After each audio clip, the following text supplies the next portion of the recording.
अल्हम्दुलिल्लाहि रब्बिल आलमीन वल आक़िबतु लिल मुत्तक़ीन वस्सलातु वस्सलामु अला अशरफिल अंबिया वल मुरसलीन। बाबु नवाक़िज़िल वुज़ूइ, वुज़ू तोड़ने वाली चीज़ों का बयान, वुज़ू को फासिद करने वाली चीज़ों का बयान, वुज़ू को बातिल करने वाली चीज़ों का बयान, यानी जिससे वुज़ू इंसान का ख़त्म हो जाता है, वुज़ू बरक़रार नहीं रहता। इस उन्वान के अंदर, इस बाब के अंदर हम उन मसाइल को पढ़ेंगे कि कौन कौन सी चीज़ें हैं कि जिनसे वुज़ू टूट जाता है और कौन सी ऐसी चीज़ें हैं जिनसे वुज़ू नहीं टूटता। ये साथ में इख्तिलाफ भी ज़िक्र करूँगा और जो राजे मसला होगा वो भी आपके सामने रखूँगा कि इसके अंदर कौन सी चीज़ सही है कि वाकई ये वुज़ू को तोड़ने वाली है या नहीं है। तो सबसे पहले नवाक़िज़ का लफ्ज़ है। नवाक़िज़ ये नाक़िज़ुन की जमा है, ये नाक़िज़ुन की जमा है, ठीक है। तो इसका माना क्या होता है? तोड़ने वाला। नाक़िज़ुन तोड़ने वाला। तो नवाक़िज़ को मुफ़सिदात भी कह देते हैं, मुब्तिलात भी कह दिया जाता है। अब हदीस को पढ़ने से पहले एक उसूल, एक कायदा अपने जहन में अच्छी तरह बिठा लें कि वुज़ू के अंदर असल क्या है? वुज़ू का बरक़रार रहना है। जिस तरह पानी के अंदर हमने पढ़ी थी ना, असल क्या है? तहारत है। असल पानी क्या है? पाक है। पाक है और पाक करने वाला है। अब कब वो पानी पाक नहीं रहेगा, कब वो पाक करने वाला नहीं रहेगा, वो मसाइल हमने पढ़े थे। इसी तरह जब आपने एक दफ़ा शरई जो वुज़ू है, आपने वो मुकम्मल वुज़ू कर लिया, तो अब आपका वुज़ू असल यही है कि आपका वुज़ू ख़त्म नहीं हुआ, आपका वुज़ू बरक़रार है। असल क्या है? आपका वुज़ू बरक़रार है, वो ख़त्म नहीं होगा। हाँ, इल्ला ये कि कोई अगर बंदा कहता है कि जी आपका वुज़ू टूट गया, आपका वुज़ू ख़त्म हो गया है, अब जो कहेगा कि इस वजह से आपका वुज़ू टूटा है, उसकी दलील होना ज़रूरी है। जो आपके वुज़ू को ख़त्म करने वाली चीज़ है ना, कोई बंदा कहता है जी आपने ये काम किया, इसकी वजह से आपका वुज़ू क्या हो गया है? टूट गया है, ख़त्म हो गया है, बातिल हो गया है, उसकी दलील होनी चाहिए। और दलील क्या होगी? या तो कुरान मजीद से या फिर हदीस मुबारका से, यानी शरई दलील का होना ज़रूरी है। मैं अपनी अक़ल को नहीं उस मसले के अंदर दौड़ा सकता कि अपनी अक़ल के मुताबिक मैं कह दूं कि जी आपने ये चीज़ देखी या ये इस चीज़ पर आपकी नज़र पड़ गई या ये आपने ये काम कर लिया लिहाजा आपका वुज़ू क्या हो गया है? ख़त्म हो गया है। नहीं, क्योंकि बहुत सारी ऐसी चीज़ें हमारे मुआशरे के अंदर मौजूद हैं जो नवाक़िज़ वुज़ू नहीं है। शरई तौर पर शरीयत ने उनको नवाक़िज़ के अंदर शुमार नहीं किया, लेकिन क्या है, लोग उसको नाक़िज़ बना देते हैं। वो कहते नहीं, आपका वुज़ू टूट गया, ख़त्म हो गया, लिहाजा जाएं वुज़ू दोबारा कर आएँ। तो इसलिए वुज़ू के अंदर असल यही है कि वुज़ू आपका बरक़रार है, वुज़ू ख़त्म नहीं होगा। इल्ला ये कि जिस चीज़ की वजह से आप समझते हैं कि मेरा वुज़ू टूटा है, ख़त्म हो रहा है, उसके टूटने की शरई दलील होनी चाहिए कि ये आपके वुज़ू को ख़त्म कर देता है। अब हदीस देखें। अन अनस रज़ियल्लाहु तआला अन्हु क़ाल काना अस्हाबु रसूलिल्लाहि सल्लल्लाहु अलैहि व आलिहि वसल्लम अला अहदिही यंतज़िरून अल-इशाअ हत्ता तख़फ़िक़ रुऊसुहुम सुम्मा युसल्लून वला यतवद्दऊन। अख़रजहु अबू दाऊद व सह्हहहु अद-दारक़ुतनी व अस्लुहु फ़ी मुस्लिमिन। सैयदना अनस रज़ियल्लाहु तआला अन्हु से रिवायत है, वो बयान फरमाते हैं कि काना अस्हाबु रसूलिल्लाहि सल्लल्लाहु अलैहि वसल्लम के नबी मुकर्रम अलैहिस्सलातु वस्सलाम के अस्हाब यानी आपके साथी, आपके सहाबा इकराम रिज़वानुल्लाहि अलैहिम अजमईन, काना अस्हाबु रसूलिल्लाहि सल्लल्लाहु अलैहि वसल्लम अला अहदिही, रसूल मुकर्रम अलैहिस्सलातु वस्सलाम के ज़माने में, अहद माना क्या है? ज़माना, ठीक है। काना थे अस्हाबु रसूलिल्लाहि सल्लल्लाहु अलैहि वसल्लम, रसूल मुकर्रम अलैहिस्सलातु वस्सलाम के सहाबा, अला अहदिही, आप अलैहिस्सलातु वस्सलाम के ज़माने में, क्या थे, क्या हालत थी उनकी? यंतज़िरूना, वो इंतज़ार करते थे। यंतज़िरूना, वो इंतज़ार करते थे अल इशा, नमाज इशा का। हत्ता, यहाँ तक के तख़फ़िक़ा, झुक जाया करते थे। तख़फ़िक़ा, झुक जाया करते थे। रुऊसुहुम, उनके सर। तख़फ़िक़ असल में होता है नींद की वजह से, नींद के गलबे की वजह से सर का झुक जाना। हत्ता तख़फ़िक़ा रुऊसुहुम, हत्ता के उनके सर नींद के गलबे की वजह से क्या है, झुक जाया करते थे। ये रुऊस क्या है, रअसुन की जमा है। सुम्मा, फिर युसल्लून, वो नमाज पढ़ा करते थे। वला यतवद्दऊन, और वो वज़ू नहीं किया करते थे।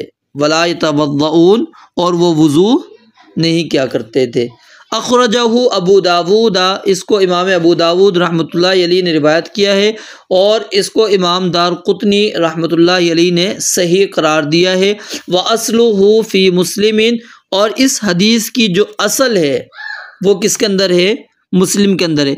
असल में ये जो रिवायत इमाम इब्न हजर रहमतुल्लाहि अलैहि यहाँ पर लेकर आए ना, ये रिवायत बिल माना है। रिवायत बिल क्या है, माना, यानी मफ़हूम आया है, अल्फाज नहीं है इसके अंदर। इसलिए नबी अलैहिस्सलाम से नहीं आ गया। देखें ना, अनस रज़ियल्लाहु ताला अन्हु काला काना असहाबु रसूलिल्लाह, ये नहीं कहा कि काला काला रसूलुल्लाह सल्लल्लाहु अलैहि वसल्लम, जिस तरह पीछे आप पढ़ के आते थे कि नबी अलैहिस्सलाम ने ये कहा, ठीक है, या फिर वो नबी अलैहिस्सलाम से बयान करते हैं, इस तरह की यहाँ पर नहीं अल्फाज। तो ये क्या है, रिवायत बिल माना है। और कुछ ने इस रिवायत को मुख्तसर भी कहा है कि ये मुख्तसर है। इसकी तफसील ये है कि असल में आके सैयदना अनस रज़ियल्लाहु ताला अन्हु से सवाल किया था, पूछा था कि क्या नींद जो है, अगर इंसान को नींद आ जाती है तो उससे क्या वज़ू ख़त्म हो जाता है या नहीं? तो अनस रज़ियल्लाहु ताला ने फिर ये रिवायत बयान कर दिया, यानी ये मसला बयान कर दिया कि नबी अलैहिस्सलाम के ज़माने के अंदर सहाबाए किराम रिज़वानुल्लाहि अलैहिम अजमईन, बल्कि एक और के अंदर मज़ीद और वज़ाहत ये मौजूद है कि तकबीर हो गई। तकबीर होने के बाद एक साइल आया, उसने सवाल किया नबी अलैहिस्सलाम से, और तो अल्लाह के नबी अलैहिस्सलाम उसको जवाब देने लग गए। इतना लंबा जवाब हो गया कि सहाबाए किराम बैठ गए, और बैठे बैठे उनको नींद का गलबा आ गया, उनके ऊपर नींद का गलबा आ गया। आपने उसके सवाल का तसल्ली बख्श जवाब दिया। बड़ी देर के बाद फिर नबी अलैहिस्सलाम ने जो है ना जमात करवाई। तो ये उस कैफियत को कुछ उलमा कहते हैं कि ये उसके साथ का वाक़या है, और कुछ कहते हैं कि नहीं, नबी अलैहिस्सलाम वैसे ही सहाबा किराम आ गए वक़्त के ऊपर, जब इशा की नमाज का वक़्त हुआ वज़ू करके बैठ गए। तो नबी अलैहिस्सलाम अपनी मर्ज़ी से आया करते थे। ये नहीं था वक़्त जिस तरह हमारे यहाँ वक्त होता है कि जी इतने बजे जमात खड़ी हो जाएगी, हैं, उसकी से फिर ना फिर हम सेकंड ऊपर करते हैं ना नीचे करने की कोई कोशिश करता है, पूरा उसी के ऊपर हम करते हैं। तो नबी अलैहिस्सलाम ऐसे नहीं करते थे। तो आप अलैहिस्सलाम आए नहीं। एक दिन फिर आप लेट आए, काफ़ी लेट आए, है ना, आधी रात आए। तो आपने फरमाया कि मुझे पसंद तो ये था कि मैं इस वक्त नमाज इशा तुम्हें पढ़ाऊँ, लेकिन मुझे अपनी उम्मत के ऊपर मुशक्क़त और तकलीफ़ का डर है, इसलिए मैं शुरू वक़्त के अंदर, यानी कि थोड़ा सा ताख़ीर करके, इतना भी जल्दी नहीं पढ़ाऊँगा, यानी बिल्कुल शुरू होते वक़्त नहीं, थोड़ा सा ताख़ीर के साथ मैं नमाज इशा पढ़ा दूँगा। तो उस वक़्त क्या है, सहाबा किराम इंतज़ार में वज़ू करके बैठे रहते थे और इस तरह बैठे बैठे सो जाया करते थे। और इसी कैफियत को यहाँ पर सैयदना अनस रज़ियल्लाहु ताला ने बयान किया। तो यहाँ पर जो मसला हुआ है पहले वो समझ लें, फिर उसके बाद कुछ और चीज़ आपको समझाता हूँ कि क्या वाकई नींद वो नवाकिज़ वज़ू के अंदर है, वज़ू तोड़ देती है या नहीं तोड़ती। एक चीज़ याद रखें, जिस नींद के बाद आप के हवास ख़त्म हो जाते हैं, शऊर ख़त्म हो जाता है, समझ आपकी ख़त्म हो जाती है, वो चाहे फिर आप बैठे हुए हों, आपने टेक लगाई हुई हो, आप लेटे हुए हों, आप खड़े हुए हों, किसकी भी कैफियत में हो, जब आपकी शऊर, आपकी अक़ल जो है वो ख़त्म हो गई, यानी हवास आप महसूस नहीं कर रहे, आपको पता नहीं पड़ रहा आप कुछ भी, ठीक है, तो इस कैफियत के अंदर है, तो वज़ू क्या है, आपका टूट गया। वज़ू क्या है, टूट गया। वो आगे रिवायत आएगी, वहाँ पर मज़ीद मैं समझाऊंगा कि किस वजह से टूटेगा, ठीक है। अगर आपको अक़ल आपकी बरकरार है, शऊर बरकरार है, आपको महसूस हो रहा है, वैसे ही बस झटका बंदे को लगता है, ठीक है, झटका लग रहा है लेकिन उसको पता है कि मैं जी बैठा हुआ हूँ, मेरा वज़ू नहीं टूटा होगा, ये कैफियत है, तो उस सूरत के अंदर नहीं टूटती। अगरचे इसके अंदर उलमा के 8 इख्तिलाफ़ात हैं। कितने? 8 इख्तिलाफ़ात हैं, 8 उलमा के इख्तिलाफ़ है। तो राज मसला यही है कि नींद जब इंसान के शऊर को ख़त्म कर देगी तो वो नाक़िज़ वज़ू है, वो कैफियत फिर कोई सी भी हो, ठीक है।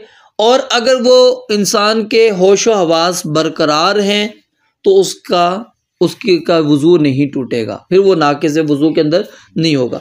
नबी अलैहिस्सलाम लेट जाया करते थे, सो जाया करते थे, लेकिन वल क़ल्बु यक़ज़ान, आपका दिल जो है वो बेदार रहता था। तो नबी अलैहिस्सलाम की कैफियत थी, जब एक दफ़ा 2 फरिश्ते आए, एक सर के पास खड़ा हो गया, एक पाँव के पास, उसने कहा कि इसकी सिफ़त बयान करो, इसके बारे में कुछ बताओ। तो उसने एक ने कहा कि तू सोया हुआ, उसने कहा कि सोया हुआ नहीं है, इसके आंखें सोई हुई हैं, दिल इसका क्या है? बेदार है। तो ये कैफियत यानी नबी अलैहिस्सलाम के लिए साथ एक ख़ास थी। तो उमूमन यही होता है कि जब बंदा लेट जाता है, लेटने के बाद क्या है, आज़ाद ढीले हो जाते हैं, तो इंसान की हवा वगैरह का खारिज हो जाना वो इम्कान होता है उसका, इसलिए क्या है, उसको वज़ू करना चाहिए। और बैठे हुए को इंसान को इसके अंदर यही होता है कि ज़्यादातर यही होता है कि इंसान के वो आज़ाद ढीले नहीं होते, वज़ू के टूटने का अंदेशा बहुत कम होता है।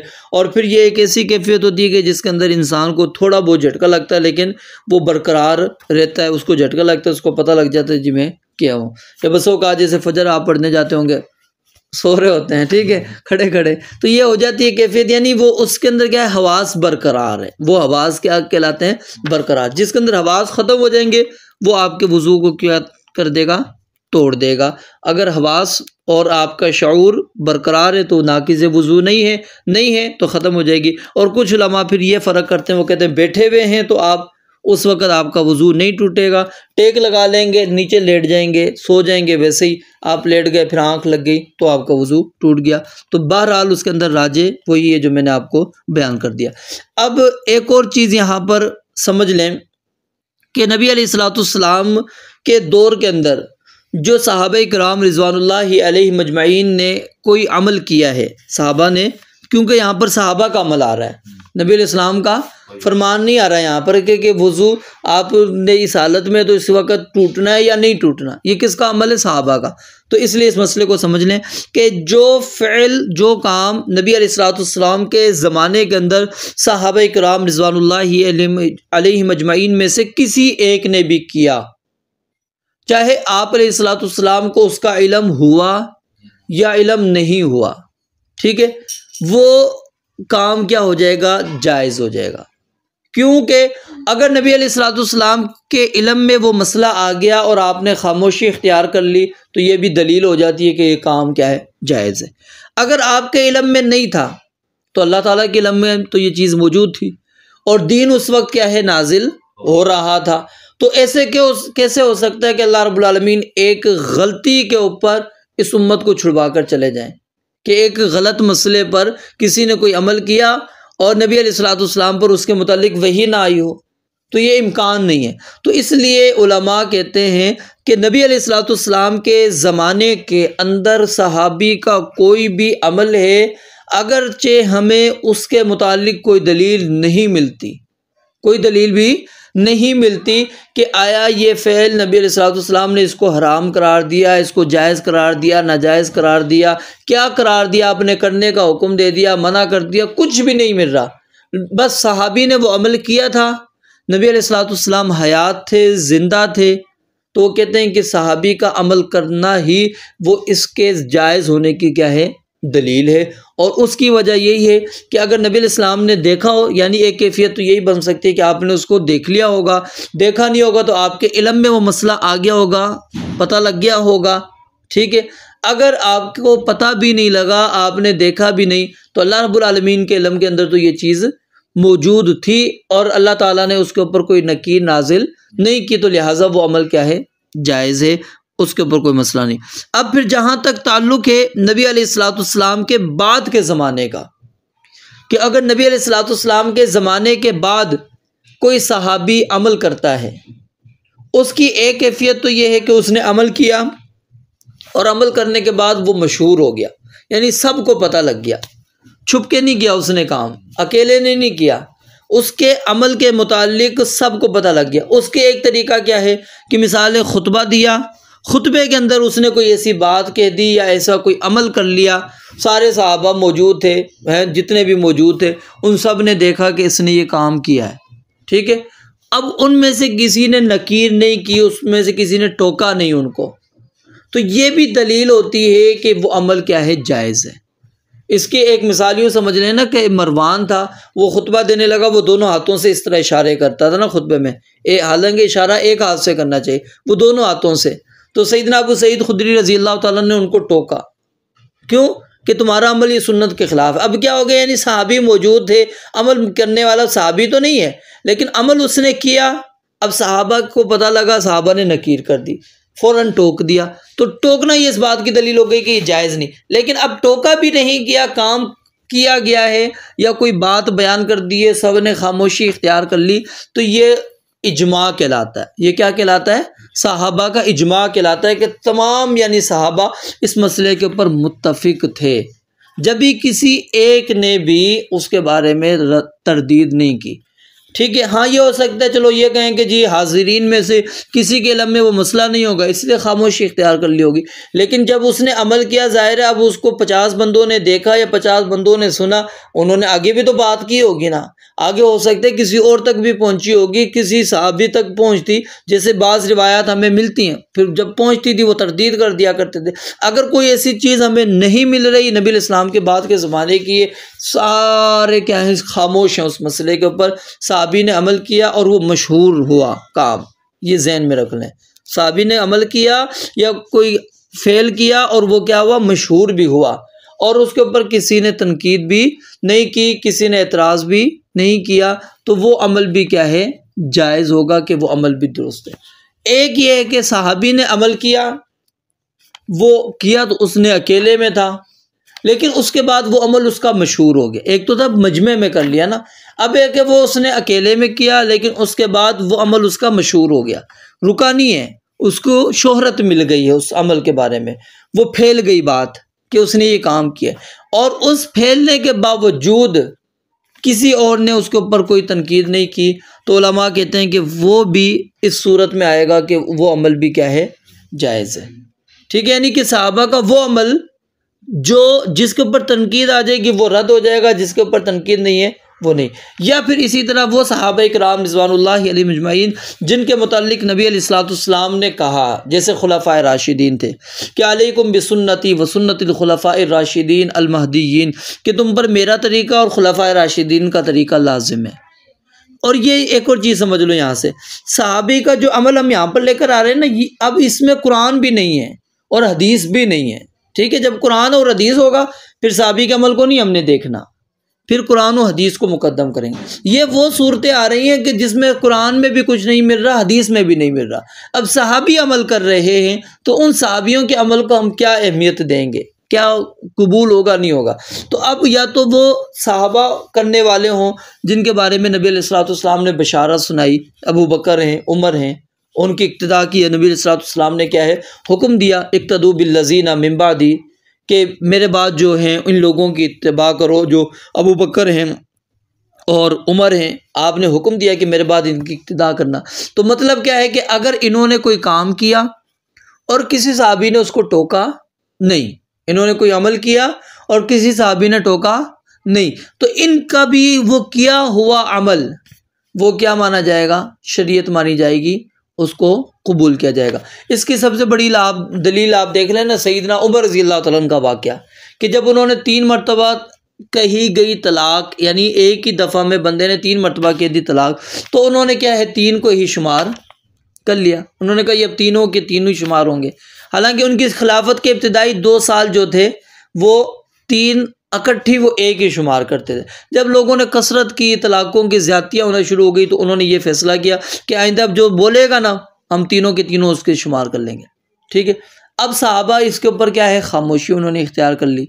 अब उसके ऊपर क्या है, सैयदना उमर के मुतालिक नबी अलैहिस्सलाम ने भी ये बात कही हुई है कि उमर की इक्तिदा करनी है, ठीक है। अब अगरचे उनका ये फैसला जो था वो क्या था, सियासी फैसला था, ये शरई फैसला नहीं था, ये ताज़ीरन उन्होंने किया था, और इसी वजह से उन्होंने आखिरी ज़माने के अंदर अपने इस फैसले से रुजू कर लिया, इस फैसले से रुजू कर लिया। क्योंकि अगर ये शरीयत का मसला होता तो सैयदना उमर रज़ी अल्लाह ताला अन्हु कभी भी उससे रुजू ना करते। तो आपका रुजू करना ये इस बात को वाज़े करता है कि सैयदना उमर को भी ये मालूम था कि ये मैं शरई फ़ैसला नहीं कर रहा, मैं एक सियासी तौर पर एक अपनी हुकूमत को मुनज़्ज़म करने के लिए, लोगों को थोड़ी सी सज़ा देने के लिए कि आइंदा ताकि लोग इस अमल से बाज आ जाएँ, उन्होंने ये काम किया। और सही मुस्लिम के अंदर ये वजाहत मौजूद है। इसी तरह जो उनके मुतालिक अल्लामा शिबली नोमानी हनफी आलिम है, उन्होंने किताब लिखी अल फारूक के नाम से, उन्होंने भी इस चीज़ को वाज़े किया है कि सैयदना उमर का ये फ़ैसला जो था ये सियासी फ़ैसला था,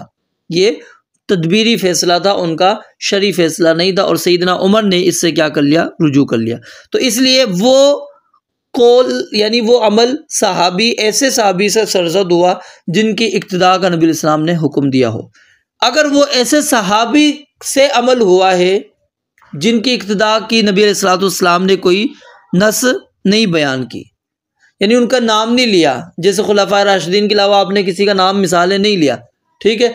तो अब अगर उनका शुमार फिर उलमा कहते हैं अगर वो फुक़हा साहबा में आते हैं, यानी जो दरजात बनाए गए साहबा के, उनमें जो फुक़हा साहबा कहलाते थे, फ़क़ीह साहबा, अगर कहते हैं उनके अंदर उनका शुमार होता है तो उनका अमल भी हुज्जत होगा, उनका अमल भी क्या होगा, हुज्जत होगा। और इन सारी सूरतों के अंदर यानी नबी इस्लाम के ज़माने के बाद वाली सारी सूरतों में क्या है कि किसी की तनकीद नहीं है। अगर तनकीद मिल गई फिर वो अमल नहीं है, और फिर अगर अकेले ने किया और किसी को पता भी नहीं लगा तो वो अमल क्या है, हुज्जत नहीं होगा, वो अमल क्या होगा, हुज्जत नहीं होगा, ठीक है। जैसे कि सैयदना अब्दुल्ला बिन मसूद है या अब्दुल्ला बिन उमर है, मेरे ज़हन में भी सही नहीं है, तो वो कुरान करीम की आखिरी दो सूरतें हैं, उसके मुताल्लिक उनका ये कहना है कि ये जो है अल्लाह ताला ने नबी अलैहिस्सलाम पर जादू के तोड़ के लिए नाजिल की थी। तो लिहाजा इसका जो ताल्लुक़ है वो कहते हैं कुरान के साथ नहीं है, इसका जो ताल्लुक़ है वो किसके साथ है, जादू के तोड़ के साथ है। उन्होंने अपनी एक समझ लगाई है, ठीक है, फ़क़ाहत लगाई, लेकिन क्या है हमारा इस कुरान मजीद पर यानी जो इन दो गत्तों के दरमियान है, इस पर तमाम सहाबा का सबका इत्तेफाक है कि ये पूरा का पूरा क्या है, कुरान करीम। अब इसके अंदर क्या है, वो शाज़ है, वो अकेले हैं, तो इसलिए उनका ये मौक़िफ़ नहीं माना जाएगा। तो सहाबी का ने जो अमल किया नबी इस्लाम के ज़माने में, उसकी दलील कुरान में आई या नहीं आई, हदीस में आई या नहीं आई, वो अमल क्या है, जायज़ रहेगा। सहाबी ने बाद में अमल किया और वो मशहूर हुआ, किसी ने उसके ऊपर तनकीद नहीं की, तो वो अमल क्या है, जायज़ होने की दलील होगा। और इसी तरह अगर ऐसे सहाबी ने वो अमल किया जिसके बारे में नस आ गई, नबी इस्लाम ने कहा कि ये अगर अमल करेगा तो इसका अमल जायज़ होगा, तो उसके ऊपर भी किसी की तनकीद नहीं थी, तो वो अमल भी क्या होगा, जायज़ कहलाएगा। तो यही चीज़ें यहाँ पर कि नबी अलैहिस्सलाम के यानी सहाबा सैयदना अनस कहते हैं कि नबी अलैहिस्सलाम के सहाबा आपके ज़माने में यंतज़िरून अल इशा, वो इशा का इंतज़ार करते थे। इशा को देहाती जो लोग थे वो अल आतामा के नाम से आप याद करते थे, आगे रिवायत आएगी भी। तो नबी अलैहिस्सलाम ने आतामा नाम को पसंद नहीं किया। तो इससे यानी एक चीज़ तो ये साबित हो गई, जो नमाज़ों के नाम है ना, जैसे हमने पंजाबियों में नाम रख दिए होते हैं जी, ये फ़लाँ नमाज है, फ़लाँ नमाज है, नहीं, नमाज़ों के नाम नहीं हमें तब्दील करने चाहिए। फ़जर, ज़ोहर, असर, मगरिब, इशा, जो नाम है वही नाम है। क्योंकि आपने देखे ना, अब इशा का नाम आतामा था, मारूफ था, ठीक है, देहाती लोग वो इस नाम को इस्तेमाल करते थे, लेकिन नबी अलैहिस्सलाम ने क्या है, इसको पसंद नहीं किया। आपने कहा कि नहीं अल इशा, और ख़ुद आपने इस्तेमाल भी यही किया है।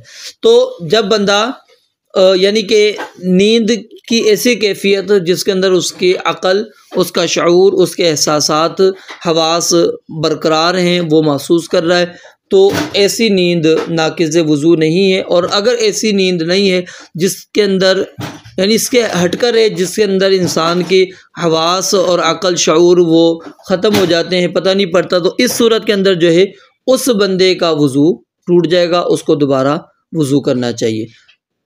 अल्लाह रब्बुल आलमीन से दुआ है रब्बुल आलमीन समझने अमल करने की तौफीक अता फरमाए। अच्छा, यहाँ पर एक और चीज़ समझ लें, तो नमाज के यानी ये वज़ू जो है इसका ताल्लुक़ नमाज के साथ ही है या फिर हर सूरत में हम नमाज वज़ू कर सकते हैं? तो इसके अंदर याद रखें, जो अहादीस के अंदर आगे रिवायात आएंगी भी, नमाज के लिए तो वज़ू शर्त है। नमाज के लिए वज़ू क्या है?